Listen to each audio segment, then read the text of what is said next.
Well, top of the morning to ya.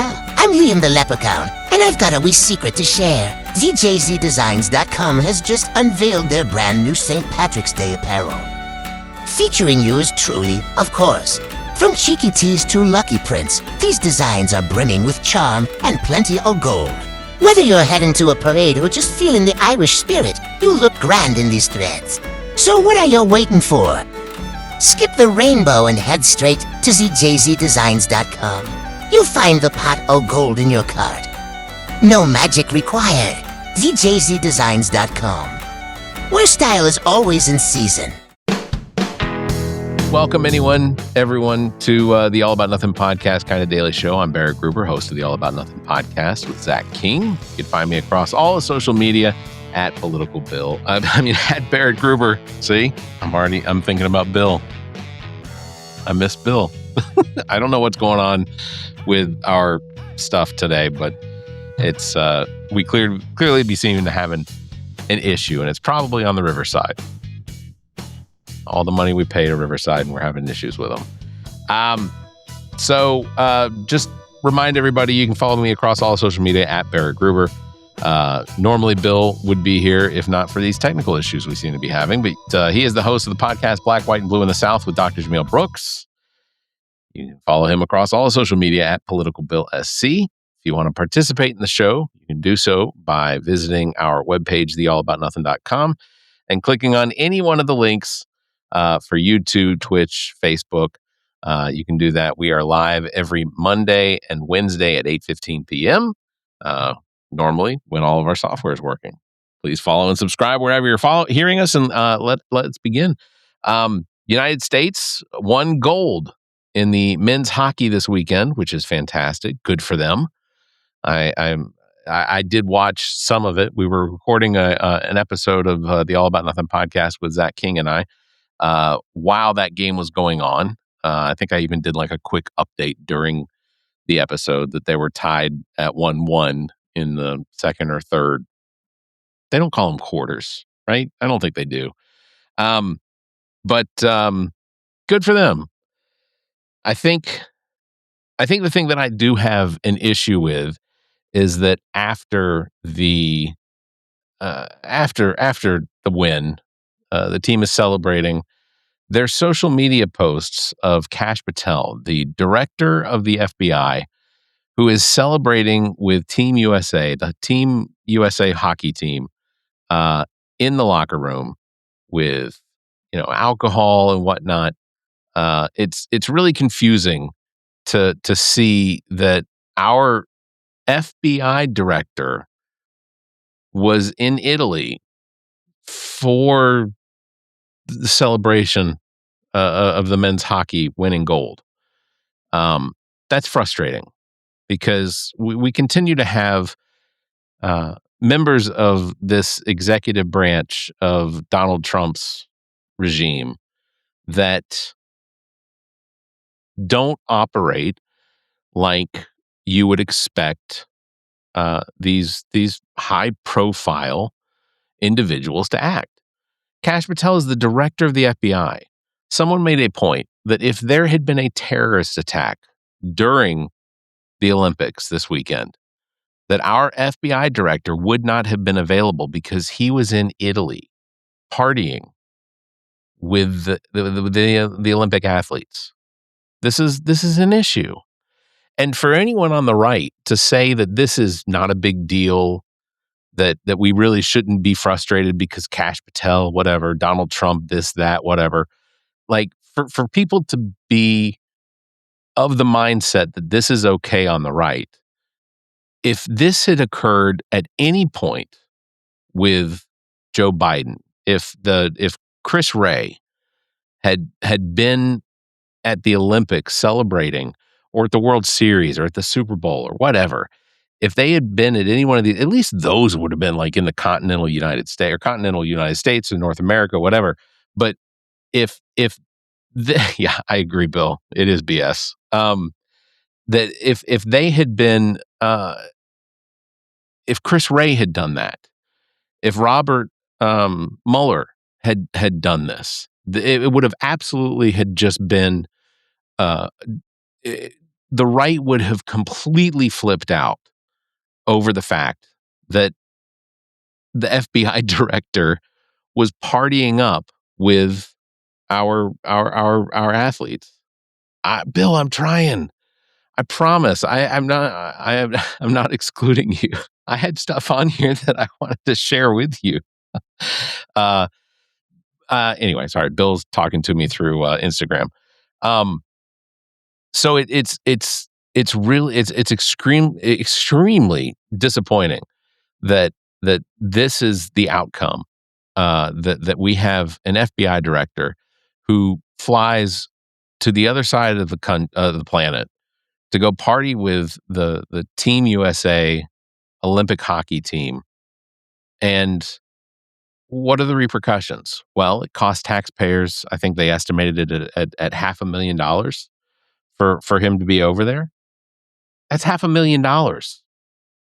$500,000 that could easily have gone to potentially funding these Medicaid benefits that were cut, to going towards the benefits for the people that use the healthcare exchange, like the subsidies that keep prices low for people.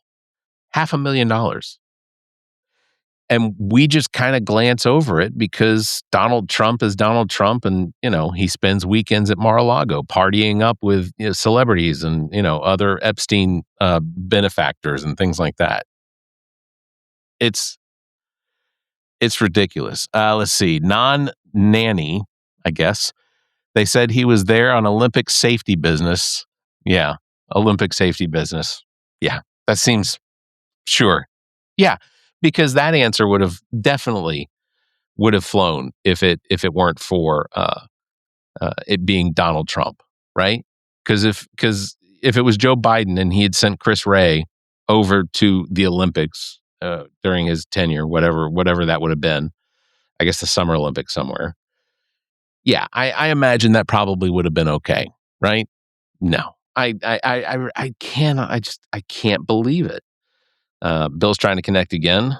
Not entirely certain why it's not coming through for him. It's not working. So it's more evidence of an administration that is completely out of grip with reality. It's just completely out of grip. It has no clue whatsoever. I'm going to tell Bill if he wants to text, if he wants to call in, I can push him through that way. So it's I don't know. It's becoming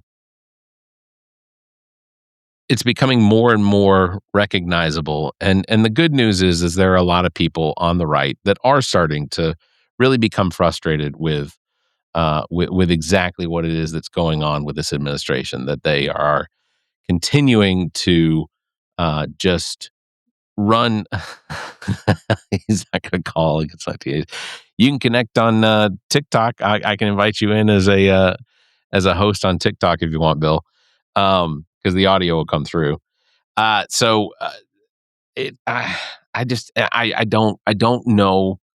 don't know what it's going to take for people to really break on this situation, because it's an administration that is just completely separated from reality. There is such a high level of cognitive dissonance with the people that support Donald Trump, that are completely okay with every single thing he does. Congratulations, though, to the U.S. men's hockey team, the women's hockey team as well. I did see social media posts from one of the hockey players where Donald Trump called the team and said that they were invited to the White House, and then apparently made some sort of misogynistic joke about having to invite the women too, because he doesn't want to be that guy, whatever. It's just so difficult to believe that we live in this world where there are people that have mothers and sisters and daughters that are absolutely just perfectly okay with this weird reality where it's okay for Donald Trump to be this way. It doesn't make a whole lot of sense. All right, Bill, can you hear me now? Bill is yeah, I'm hearing you fine, good buddy. Bill is calling in through TikTok. So go ahead. My video doesn't work. I don't get to co-host with the video. It's going to be just my profile. Yeah, that's all I can. That's all. I don't know what's going on with Riverside. Riverside seems fractured at this point. So you get to look at the side of my face for everyone else because TikTok's over here. I'm not liking this view. This view is just wrong. You can see what pants I'm wearing. Nobody else can. It's pajama pants. That is a view I cannot unsee. All right, start over from the beginning. What I missed? I was talking about the U.S. winning gold. And yes. Kash Patel in attendance. Won the Olympics. I love it. Yeah, right? He's a winner. You know, he won. I've seen short hockey players before. This is a new. This is like a new low bar for short hockey players, I think. Yeah. So yeah, completely stolen valor. Like, didn't Trump rush to like the middle of some sort of soccer game when the men's team won, and he tried to like hold the trophy on stage with the players? You remember him doing that last year? Yeah. I think it was a soccer World Cup or something. It wasn't World Cup because it's happening soon. Yeah, it was but it was like the U.S. something or it was a soccer thing and what was it? There was like a huge medallion or like a large trophy. No, it was a trophy. Yeah, it was a trophy. Yeah, I think he got on stage and like grabbed the trophy, and then he ended up getting pushed back to the back of that crowd. Yeah, like they kind of worked it around. But you have to insert yourself into somebody else's celebration, then make it about you. What a dick. Yeah. What about forget that he's supposed to be the head of the FBI? Like, this is the J. Edgar Hoover of our time. Right. Forget that that's who it is. It could have been anybody. You don't just walk in there and assert yourself and make yourself. He was literally the center of attention. Yeah. The camera spun around and all the players were around him while he was guzzling it down like it was freaking at Animal House, pledging for the Delta, whatever. Dumb. Yeah. What about the fact that? Did you see the video of Donald Trump calling the men's soccer team and inviting them to the White House? Yeah. Yeah. And then, of course, he rambles on and says the stupidest things. And he said the most sexist thing. He says, well, I guess I have to invite the women's team too. Yeah. Otherwise, they'll impeach me. Right. Forgetting the fact that the women's team won the gold as well. Exactly. Right? So that they couldn't be invited on their own merit, he has to call in. Now, one thing you don't know is that when the women's team won the gold, Kash Patel tried to get into their locker room too. Did he? And dance around with them. Did he? Is that true? No. Okay. No, I made that up.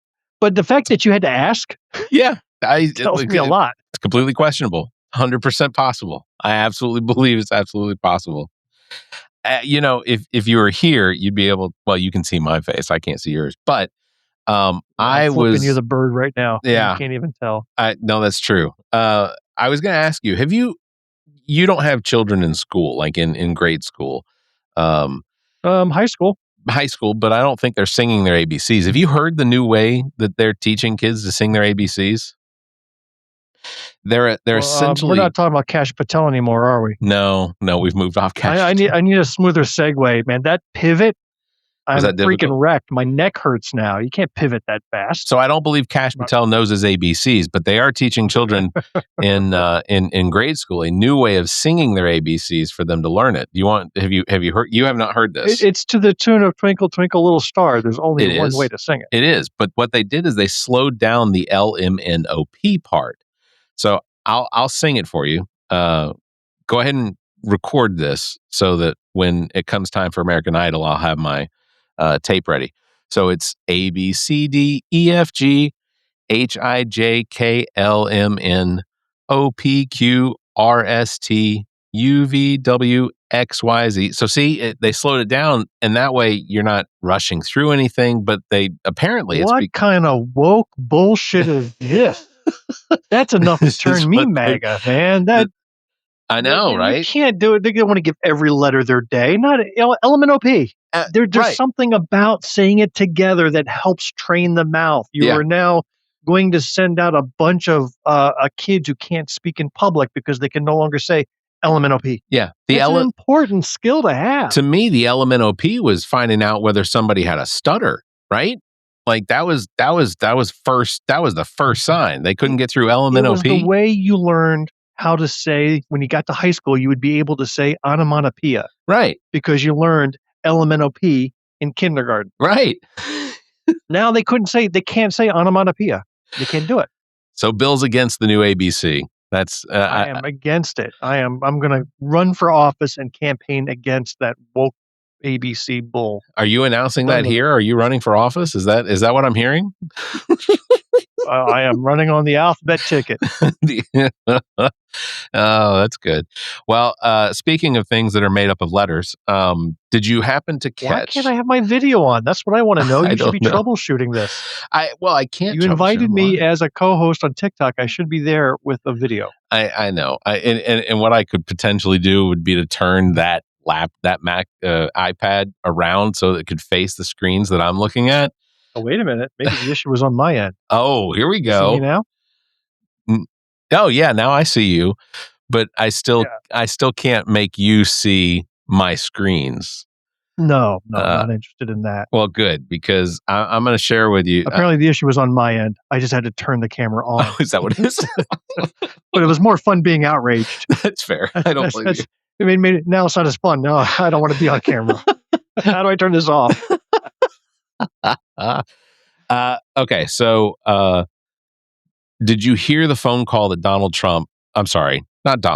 John Barron made to C-SPAN over the weekend? Have you heard this yet? Him. It wasn't him. Okay, well, here. It's already been debunked. It wasn't the call. It was in the middle of Virginia. Oh, that's a shame. Him. Well, I'm going to share it anyway, just because I find this to be entertaining. So just to give a little backstory. I pretend I didn't give away the spoiler. Yeah, thanks. Backstory on this. Basically, in the 80s and 90s, John Barron was a pseudonym that Donald Trump had given himself, and he would call publicists and magazines and do interviews. Like, he was his promoter, and it was actually Donald Trump that was making these phone calls. So for it to be debunked, I get it. I completely agree. The likelihood of it being debunked is completely plausible because there's you notice how they hung up on him at the end? If they really thought it was the president, you think they would have just been like, click? Well, just to delight everybody, I'm gonna play it anyway because I think that it's fun. So here we go. John in Virginia, Republican. Let's hear from you. Well, this is John Barron, and this is the worst decision you've ever had in your life, practically. Jack's going to agree with me, right? But this is a terrible decision. And you have Hakeem Jeffries, he's a dope, and you have Chuck Schumer, who can't cook a cheeseburger. Of course these people are happy. But true Americans will not be happy.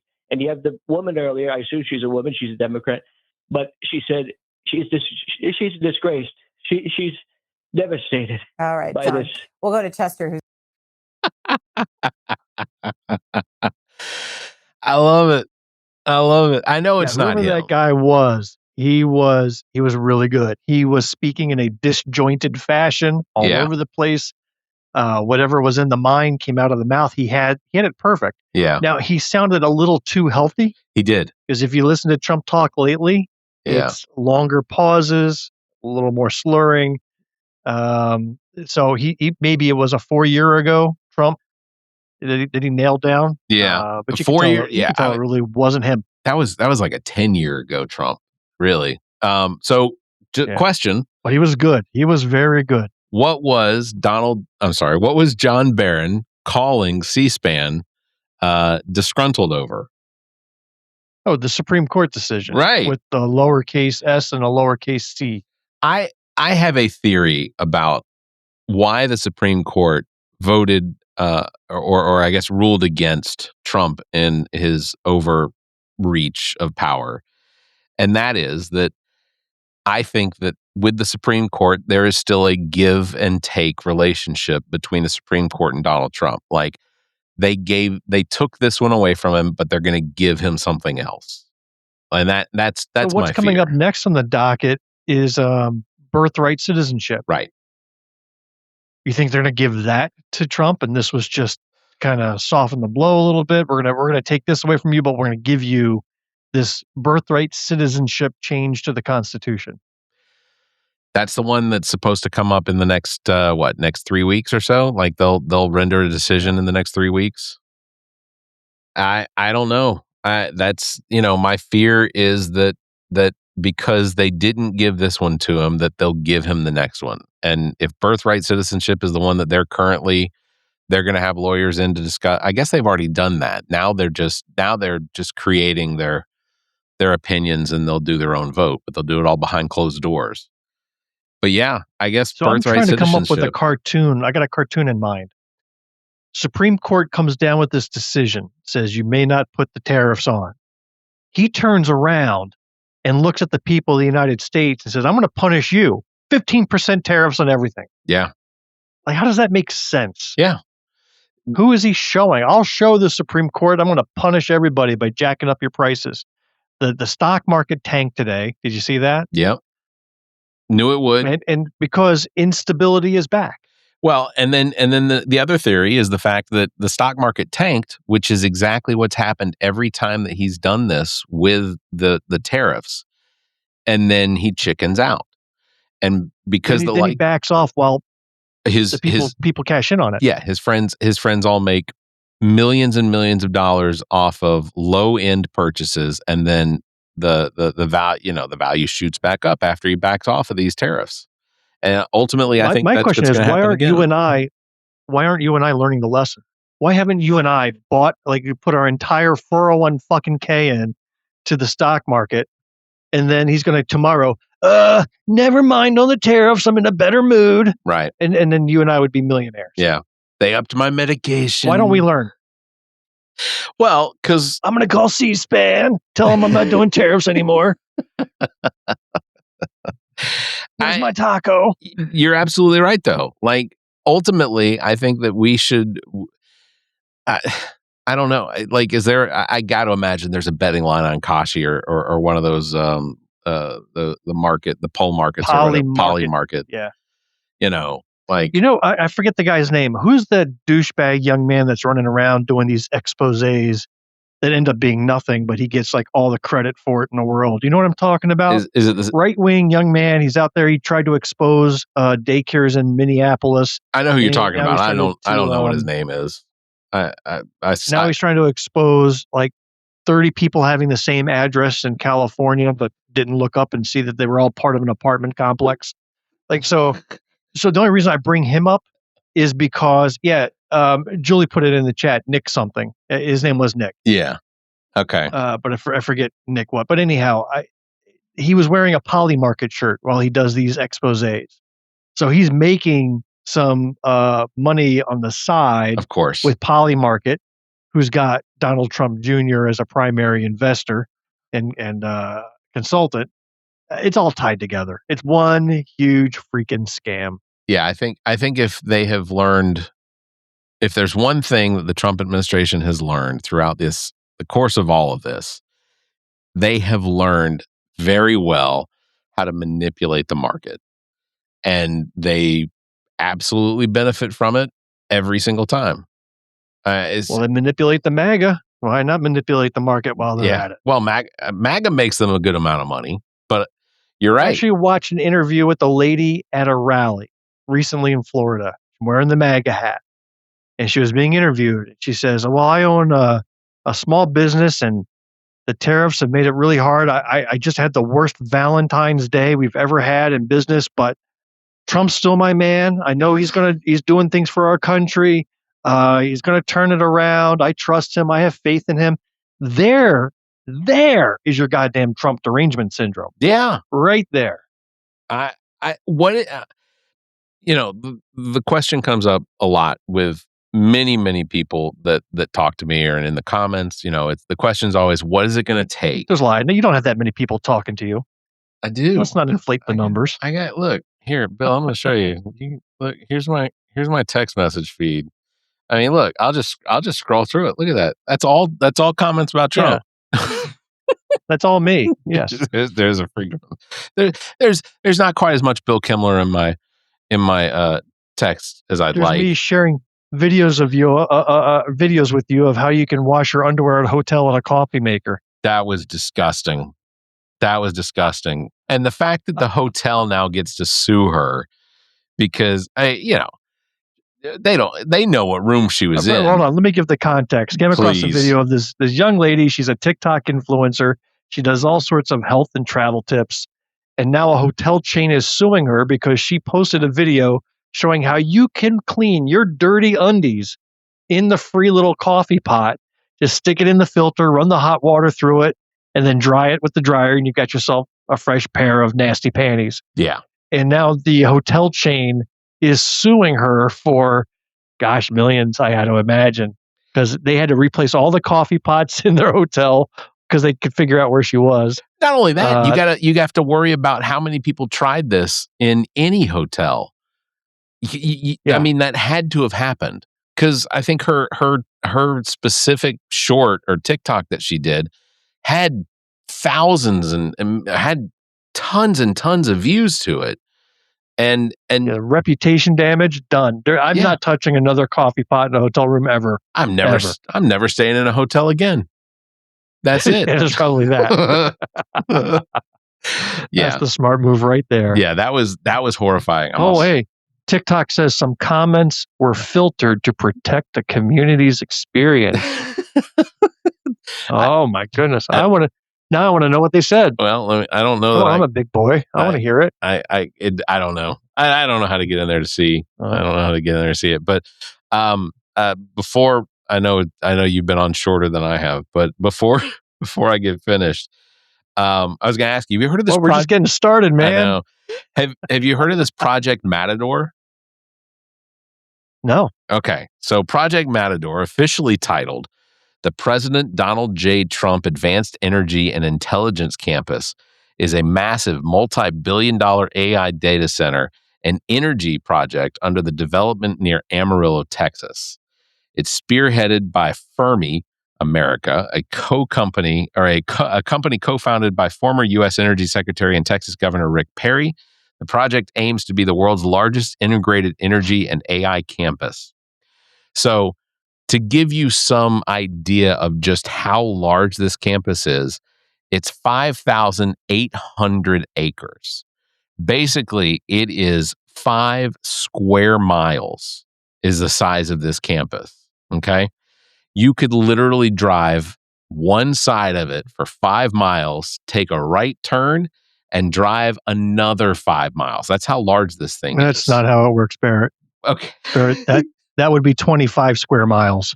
Okay. I want to take you back to geometry. All right. So yes, you're correct. It would be whatever the square root of 5 is on each side. Right. So you'd be driving just for a couple minutes. I hate to flex the math here. That's okay. Make you look bad. 18. But, you're right. You're right. I was simply reading off of my script.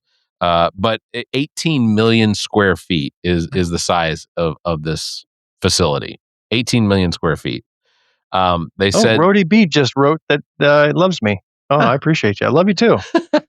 I'm liking it. I'm going to do this from now on because I can see the comments. I can't normally see them when we're on Riverside. Well, it's more helpful if you're reading them on the TikTok because I can't see them on TikTok. Yeah. So the power capacity, it is going to use 11 gigawatts. No, I'm sorry. It's going to once it's all said and done with, it's going to generate 11 gigawatts of energy.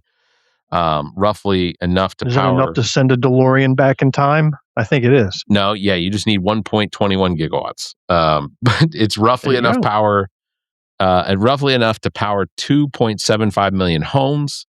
Apparently, the power usage is something comparable to 2 times the amount of energy that the state of Texas uses. That's how much energy it's going to take for this data center. What are they doing in these data centers? Well, here's the problem. This data center, in my prediction, is never going to get built. Probably not. Because the materials you need to build the servers, the memory chips, the hard drives, they are now a scarce commodity. Mhm. They're already off the market. Like good luck buying a Steam or a Switch. Just some of the basic consumer electronics. They're starting to go through supply chain issues because there's no more memory chips available. There's no more drives available. They've all been gobbled up by the main players in AI and the data centers already. Go find a laptop, for under $1,000 anymore. This is going to be the big news cycle, the news story for the end of this year, when you find that cars can't be produced or televisions can't be produced or what have you, because all the basic components have been sucked up by these AI systems. They're never going to have anywhere near the materials to build this data center. It's never going to happen. So they believe the estimated cost to be between $70 and $90 billion to actually complete this thing. By late 2026, they believe that one of the key milestones will be that they will be initially creating 1.1 gigawatts of power using gas and solar. Sometime between 2031 and 2038, they believe that the first reactor will come online. All four of them should be on nuclear reactors to power this thing, should be online by 2038. And then a full build out, a complete 18 million square foot data center completed sometime in the mid 2030s. Some of the hurdles that they're facing right now, they're facing obviously some financial setbacks. In late 2025, reports indicated a major setback when a proposed tenant withdrew an initial $150 million of funding, causing the stock to fluctuate significantly. Obviously, there are environmental concerns. Local groups in the Sierra Club have raised alarms regarding water consumption of the Ogallala aquifer. I didn't just have a stroke.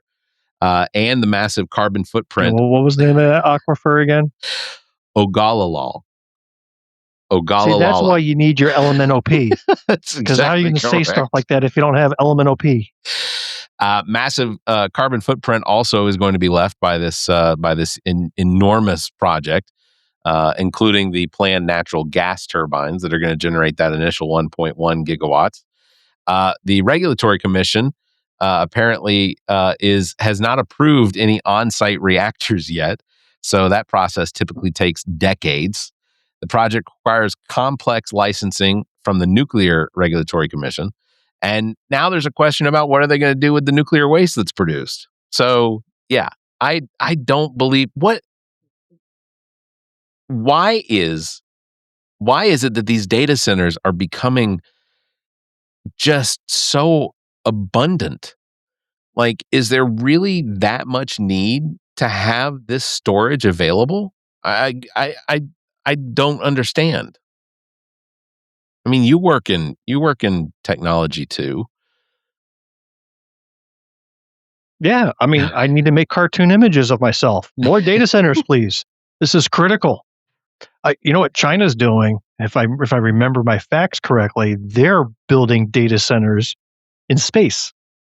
Are they're going to have an orbiting data center where of course the solar power is going to be the primary and only source of power out there, but you're soaking up the sun. You can power it all you want and then have a direct datacom feed back to land. Yeah. And you don't have to worry about power consumption on Earth and all that stuff. I think it's genius what they're planning to do. Yeah, why don't we do that? Why don't we do that?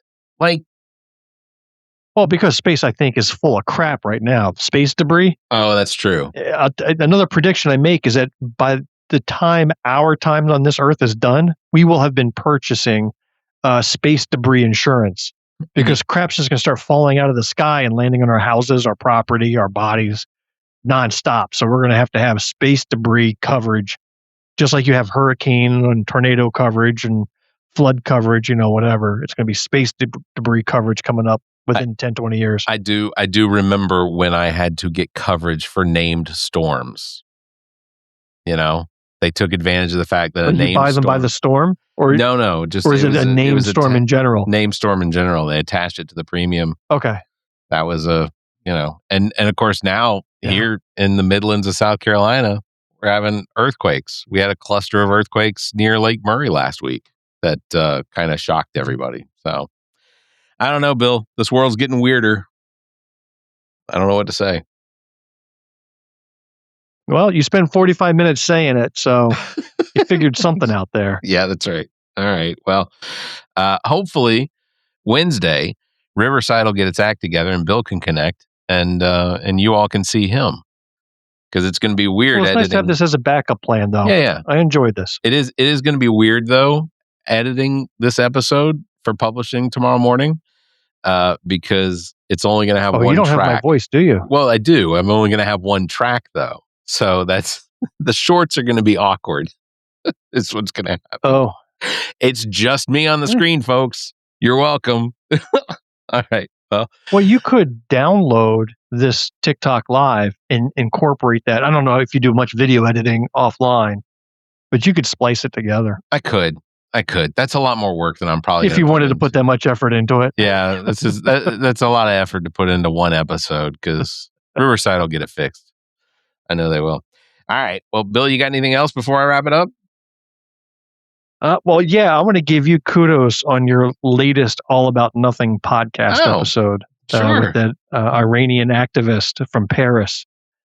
That was, let me tell you, talk about whiplash. You go 1 week talking about a guy who runs kickball tournaments for a living to this lady who's trying to overthrow the Iranian regime. I mean, that is way too much of a spectrum to cover. And in fact, you have lost the right to use the All About Nothing as your name when you cover a topic as serious as that.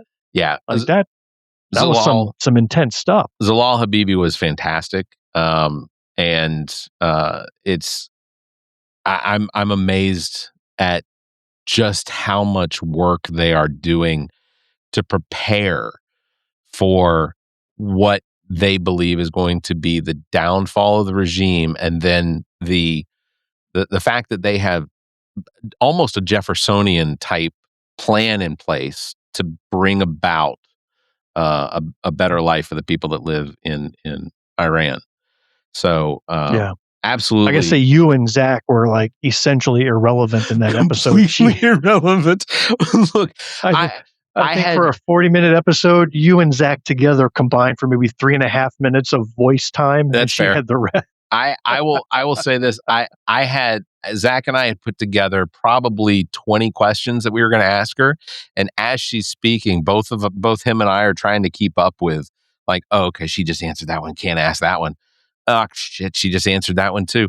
But she was fantastic, and really hoping that they have success so that we can have her back on. We have an interesting interview coming up on not the recording for next week, but the recording that we do next weekend.